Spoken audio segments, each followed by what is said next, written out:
ಈ ಚುನಾವಣೆಯಲ್ಲಿ ನಮ್ಮ ಕೋಆಪರೇಟರ್ಸ್ ಏನಿದ್ದಾರೆ ಅತಿ ಹೆಚ್ಚಿನ ಮತಗಳನ್ನ ಕೊಟ್ಟು ನಮ್ಮ ತಂಡದ ನಾಯಕರಾದಂಥ ಮಾರೇಗೌಡರ ನೇತೃತ್ವದಲ್ಲಿ ಆರು ಜನರನ್ನು ಗೆಲ್ಲಿಸೋದ್ರ ಮೂಲಕ ಕೋಆಪರೇಟಿವ್ ಸೊಸೈಟಿ ಮುಂದೆ ಕೆಲಸ ಮಾಡಬೇಕು, ಒಳ್ಳೊಳ್ಳೆ ಕೆಲಸ ಮಾಡಬೇಕು ಅನ್ನುವಂಥ ದಾರಿಯನ್ನು ತೋರಿಸಿದ್ದಾರೆ. ಆ ನಿಟ್ಟಲ್ಲಿ ಕೆಲಸ ಮಾಡುವಂಥ ಕೆಲಸಗಳು ಮಾಡ್ತೀವಿ. ಅಂದರೆ ಈ ವ್ಯತ್ಯಾಸಗಳೇನಿಲ್ಲ. ಹಿಂದೆ ಗೆದ್ದಂಥವ್ರು ಕೂಡ ಇದೇ ಕೋಆಪರೇಟರಿಂದ ಗೆದ್ದಿರುವಂಥದ್ದು ಒಂದಷ್ಟು ಕೆಲಸಗಳು ಮಾಡಿದರು. ಇದನ್ನು 2014ರಲ್ಲಿ ಸೈಟ್ ತಗೊಂಡಿದ್ರು, 2019ರಲ್ಲಿ ಬಿಲ್ಡಿಂಗ್ ಕಟ್ಟಿದ್ರು. ಇಂದಿನ ಆಡಳಿತ ಮಂಡಳಿ ಕೂಡ ಒಳ್ಳೆ ಕೆಲಸಗಳನ್ನ ಮಾಡ್ಕೊಂಡ್ಬಂದಿದೆ. ಹಾಗಾಗಿ ಅದನ್ನು ಮುಂದುವರೆದ ಭಾಗವಾಗಿ ನಾವು ಇಂಪ್ರೂವ್ ಮಾಡ್ಕೋಬೇಕು. ಸಹಕಾರಿಗಳಿಗೆ ಒಂದು ಸಪ್ರೇಟ್ ವಿಂಗ್ ಅದು ಕೋರ್ಟ್ ಇಲ್ಲ. ಆ ಕೋರ್ಟನ್ನು ಸ್ಥಾಪನೆ ಮಾಡಲಿಕ್ಕೆ, ಬೆಂಗಳೂರು ಸ್ಥಾಪನೆ ಮಾಡಲಿಕ್ಕೆ ಪ್ರಾಮಾಣಿಕ ಪ್ರಯತ್ನವನ್ನು ಮಾಡ್ತೀವಿ. Okay sir.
ಕರ್ನಾಟಕ ರಾಜ್ಯ ಸಹಕಾರ ಪತ್ತಿನ ಸಂಘಗಳ ಮಹಾಮಂಡಳ ಮುಂದಿನ 5 ವರ್ಷಗಳವರೆಗೆ ಚುನಾವಣೆ ನಿಗದಿಯಾಗಿತ್ತು. ಇವತ್ತು ಬೆಂಗಳೂರು ಭಾಗದಿಂದ 6 ಜನ ನನ್ನ ನೇತೃತ್ವದಲ್ಲಿ ತಂಡ ಜಯಶಾಲಿಯಾಗಿದೆ.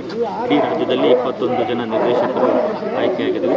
ನನ್ನ ತಂಡದ 6 ಜನ ನಿರ್ದೇಶಕರನ್ನು ಆಯ್ಕೆ ಮಾಡಿದಂಥ ನನ್ನೆಲ್ಲ ಸಹಕಾರಿ ಮಿತ್ರರಿಗೆ ನಾನು ಧನ್ಯವಾದಗಳನ್ನು ತಿಳಿಸ್ತೇನೆ. ಏನಿಲ್ಲ, ಒಂದು ವ್ಯತ್ಯಾಸ ಇದೆ ಅಂತೇಳಿ ಸ್ವತಂತ್ರ ಅಭ್ಯರ್ಥಿ ಮರು ಎಣಿಕೆಗೆ ಏನು ರಿಕ್ವೆಸ್ಟ್ ಕೊಟ್ಟಿದ್ದರು, ಅದನ್ನು ಚುನಾವಣಾಧಿಕಾರಿ ಪರಿಗಣಿಸಿ ಮರು ಎಣಿಕೆಯನ್ನು ಮಾಡಿದರು. ಅಲ್ಲಿಯೂ ಕೂಡ ನಮ್ಮ ತಂಡ ಸಂಪೂರ್ಣವಾಗಿ ಜಯಗಳಿಸಿದೆ.